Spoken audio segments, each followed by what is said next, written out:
Hello guys, Nigel here with you again with another video about the Land Rover here behind me. I've been sandblasting as well, so if you can see I'm covered in sand, then that's why. So basically I've been doing a lot of work on this chassis, little bits and pieces. So rather than have the camera for every single nut, bolt, clip and everything, what I'm going to do is just take you through now what I've done, and then I'll give you some tips and that about what I found and what you need to be not doing and what to do and everything. Well, if you want to do it the same as me, that is, I'm not going to tell anybody what to do or how to do something, but I'll just show you the way I've done it. So let's get into the chassis and have a look. Okay, first things first, the beautiful AliSport exhaust is on. You can see the lovely looking tailpipe there, hanging on the standard rubbers. I don't have the same problem. If you've watched Damo's video over on Defender 90 Yorkshire, you'll see that he's had to bring all this up because of his 40-inch tyres. I don't have that issue. You can see we have no back silencer now. So we've got lots and lots of clearance here for bigger tyres or whatever, so really, really nice. And the exhaust goes through here. You can see it comes up over just in front of the fuel tank and then bends underneath the A-frame. All lovely welded on hangers and everything. And it goes into that centre silencer. Remember, as I was advised by Andy, get the, at AliSport, get the centre silencer if you've got a van, because it can be a bit boomy. And then it goes along under here, you can see, goes under here, and we've got that little connection there, and that's where it bolts together. Make sure you turn the flange so that it's sort of in line here, or the radius part here is underneath the transfer box. You don't want that bolt there obviously sticking up. It's going to hit, but it's no way it's going to hit. It's very, very solid. And then it goes across, and we go across here and up, and then onto the back of the exhaust manifold, onto the back of the turbo there. Now I'm just going to run around the other side. Okay, so around the other side you can see it's held on. You don't get these nuts and bolts with the exhaust when you buy it, so you need to get hold of these. Are M10 flanged bolts with flanged and serrated nuts. And what I've done, I've got a brand new gasket in there. I don't know if you can see the gasket in there, but there is a brand new gasket in there, and all I could get was 60mm at my local supplier, so I got 60mm, and then I machined them down, and I've machined these rear ones here down to 45mm, and these front ones are 40mm. As you can see, it's thinner here than it is there because you've got this extra plate, and there's also a lug on there. So so basically these 45mm, 40mm, so if you want to buy yourself stainless steel flange bolts, 40mm at the front, 40mm at the back, there's 2 of each in there, there's 4 bolts in total. So that's the exhaust there, and you can see we've got the cap shell and the flexi joint and everything, all like OEM, and it really is beautifully made. There's no support, as I said here before, but apparently it doesn't need it. They've had no breakages, so just have to think it's absolutely fine without it. So there we go. Right, so what else have I been doing? I have been, obviously we'll start from the back. As you can see, I've fitted the fuel tank. Now, for all those that struggle with fuel tanks, getting them up from underneath and everything, it's a nightmare.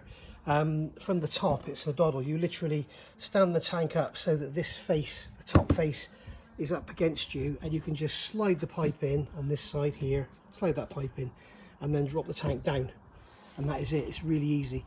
There are a couple of foam pads on each side, if you can see them down in there. I don't think you can because of the sunlight, but there is a, there you go, you can see it now, that foam pad here. There's a foam pad down in there. Get the camera to focus. There you are, the foam pad in there, and there's another one down in there. Let's see if I get the camera to focus again. There you go, you can see there's a foam pad in there. If I move the tank, you'll see it squash it. And they're there to stop the tank sliding around when it's not got much diesel in it. Little metal lump there is just keeping a plastic bag over the wiring connector. So I think we're in for some pretty heavy rain later on today. So that's all done. Brake pipe is in, the main front to rear brake pipe is in. And as you can see, I've painted that pipe silver. We'll go around to here. I've done the fuel filter as well, staying on the fuel system. Fitted the fuel filter and the painted bracket and everything. Camera was playing up there, so fitted the fuel filter. Brackets all painted and everything. All the bolts are painted and everything because I'm a big girl's blouse. That's all looking nice and shiny. Brand new fuel filter on there. And apparently this on the bottom here is the water trap removal. If anyone can tell me what you do, I guess you just turn that to take the water out. I don't know. Let me know in the comments below, please. I've never done it. So fuel pipes come along here, then they go over onto these brackets here. You can see they're nicely shiny. And they go over the top, and then they come up the other side of the engine. Keep swapping sides, this bloody thing. And up onto the other side of the engine, you can see down through the fuel cooler there, and then up and connected onto the engine there, as you can see. So that's all done. Here's the main brake line, hand painted in. I like to use steel if I can, rather than the conifer piping. And I've just basically hand painted this with silver hammerite, silver smoothite. I may well go over it again because it looks like it's a bit thin in areas here. But I just basically cleaned it off with Scotch-Brite and hand painted it silver hammerite. Job done. And I'm going to do all the brake pipes like that. None of them are rusty. They've got some there's like some white corrosion on them, but it's not actual rust. It's like obviously there's probably a plated steel and then painted, and it's the plating is corroding. I don't know, but it's certainly not rust because it's not brown. So there we go. So that's that. As you know, the transfer box and everything is in. Around the front here, not really done much at all. Something I will talk about, none other than Mr. Gwyn Lewis himself contacted me and asked about this truss here, how it affects the clearance on the sump. Because not a lot of people know this, but the Transit engine has a different sump. It's got a Land Rover modified sump, and you've got this cutout here.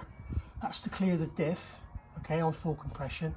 And then you've also got a cutout down the side here on the back, okay, and that is to clear the drive shaft on full compression. So Gwyn said to me, why don't I get the frame on an engine stand, take the springs out and drop it down and see what it looks like. So I'll put that video in now so you can see exactly what's going on. Right then, Gwyn, so here we are. We've got the engine crane out, we've got the chassis mounted on the engine crane, and you can see here I've got the axle sat down on the bump stops. The standard Rover bump stops, and the same over on that side, you can see over there. Okay, so axle sat down on the bump stops, the rope is relatively slack, and you can see that we've got, I don't know, if I put my hand in there you'll see the gap. You can see the gap in there. It's a good inch. So I'm only guessing that with the bump stops fully compressed on a hard landing and the engine moving down on the hydraulic, then it might touch. But I don't know. I mean, if I fit a set of your higher raised bump stops, then I should be absolutely fine. But I don't quite know what Ford have done there, because if you look at where the diff pan is, if you come back, if you look at the radius of the diff, you draw a straight line down there, it's about 3 inches bloody clearance. So I don't know what's going on. So there we go. Saying that, I haven't got the panhard rod on yet, so the axle might come over this way a touch, but it ain't going to be much, because those bump stops are both pretty much in the same position on the axle. So don't know, but there we go. So I'll show you diff pan, isn't it? There we go. So there you go. I don't really know how it could possibly contact. You could see it was, you know, right on the bump stops, and it was a good 2 or 3 inches clearance. So I don't know. And even if you had, they talk about full articulation. So if you can imagine, if you had, you know, if this part of the axle here was up on that bump stop in full articulation, the diff would be further away than it is when it's flat anyway, because the axle would be like that. So I don't know. I really don't know. But anyway, come around here, as I say, we've got all the fuel pipes connected up now. Fuel coolers in there. Put in the main battery line. That's going to be dealt with because you know why. We've got the main earth lead as well. That's also going to be dealt with. And that is about that. As you can see, I'm sandblasting that little brass union because of the tart. And here we go, main brake pipes in. I'm probably going to be changing these brake pipes anyway, because I'm determined to put a lift kit on it from Gwyn Lewis. So I think you have to fit longer brake pipes. We'll do that anyway, so we shall see. Probably put stainless steel ones on there. But there we go, guys. I'll just take you in the garage and show you what I've been up to this morning. As I say, a load of sandblasting. Yesterday got a load of priming done.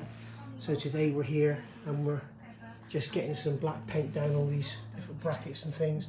And I think this is about it for the painting. I have got some more bits and pieces around the front radiator to be done, but pretty much we're there now. So there we go. So that's about it for now, guys. Not really much else to talk about. I think I'm going to go on now, maybe put the handbrake on or something.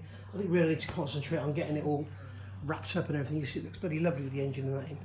But I need to concentrate on getting it all wrapped up and that, keep it dry. I don't want that engine getting dripping wet. So here we go. I'll see you all soon with another one. Bye for now.